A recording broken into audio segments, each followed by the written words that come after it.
सलाम आप सब देखने वालों को।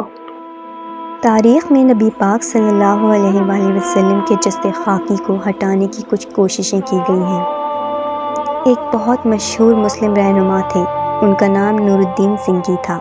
वो सल्जूक़ सल्तनत का हिस्सा थे और उन्होंने शाम पर हुकूमत की थी और वो सलाहुद्दीन अय्यूबी के मुशीर थे। एक बार नूरुद्दीन तहज्जुद की नमाज के बाद सोने गए तो उन्होंने ख्वाब में नबी पाक सल्लल्लाहु अलैहि वसल्लम को देखा और उस ख्वाब में नबी पाक सल्लल्लाहु अलैहि वसल्लम दो भूरे बालों वाले आदमियों की तरफ इशारा फरमा रहे थे और उन्होंने नूरुद्दीन से फरमाया, जिनका पहला नाम महमूद था, ए महमूद, मुझे इन दो आदमियों से बचाओ।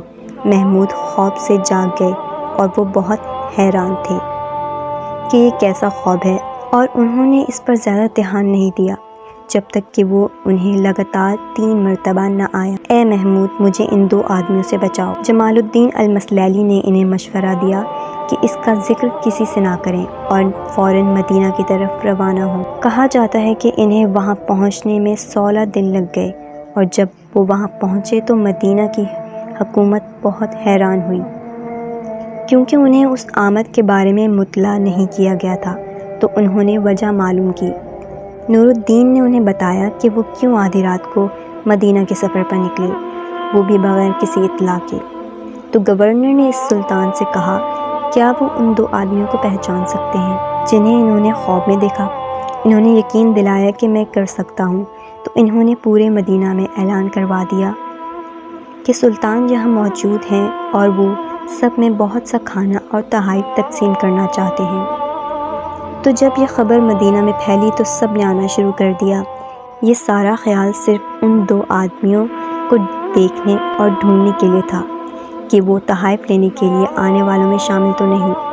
बहुत से लोग आए और उन्होंने खाना और तहाइफ लिए, लेकिन वो उन दो आदमियों की शनाख्त नहीं कर सके, वो उनमें थे ही नहीं। तो जब ये सिलसिला ख़त्म हुआ तो सुल्तान ने गवर्नर से पूछा कि मदीना में इतने ही लोग और बस, और कोई नहीं है? अरसा पहले ही मोरक्को से 2 आदमी आए हैं, वो बहुत इबादत गुजार हैं और वो लोगों को बहुत ज़्यादा पैसे भी देते हैं। वो बहुत मेहरबान और बहुत सख़ी हैं। तो इन्होंने कहा कि क्या हम इन्हें देख सकते हैं? जैसे ही वो अंदर दाखिल हुए तो सुल्तान नूरुद्दीन ने इन्हें पहचान लिया कि ये वही 2 आदमी हैं जिन्हें इन्होंने ख्वाब में देखा था।